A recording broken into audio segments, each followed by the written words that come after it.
খাগড়াছড়ি ছাড়াও পার্শ্ববর্তী রাঙামাটি, লংগদু ও বাগাইছড়ি উপজেলার বেশিরভাগ মানুষ খাগড়াছড়ি আধুনিক জেলা সদর হাসপাতালে স্বাস্থ্যসেবা নিতে আসেন। পুরো জেলায় সরকারি বেসরকারি মিলিয়ে 40টির বেশি হাসপাতাল থাকলেও নেই একটি ব্লাড ব্যাংক।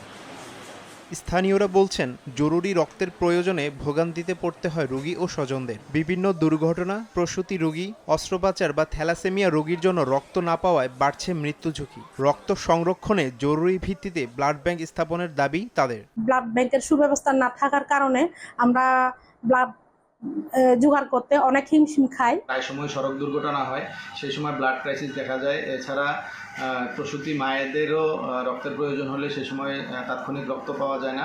বেসরকারি পর্যায়ে জরুরি রক্তদাতা ব্যবস্থাপনায় সাহায্য করে রেড ক্রিসেন্ট। তারপরও অনেক সময় বিপদে পড়তে হয় বলে জানান সংশ্লিষ্টরা। হঠাৎ কোনো দুর্ঘটনায় যখন ঘটে যায় তখনই আমাদের অনেক রক্তের প্রয়োজন হয়। তখন আমরা যখন মেসেজ দিই বা কল দিই তখন ডোনার পেতে আমাদের খুবই কষ্ট হয়। বিকাশ পেমেন্টে 10,000 টাকার বেশি অফার। শপিং চলছে তো। যে গ্রুপের রক্তের প্রয়োজন হয় সেই গ্রুপের লোকদেরকে ডেকে আমরা রক্ত সরবরাহ করার চেষ্টা করে থাকি। ব্লাড ব্যাংক যদি হতো, অন্তত ডাকাডাকির যে সময়টা, এই ভোগান্তিটা হতো না।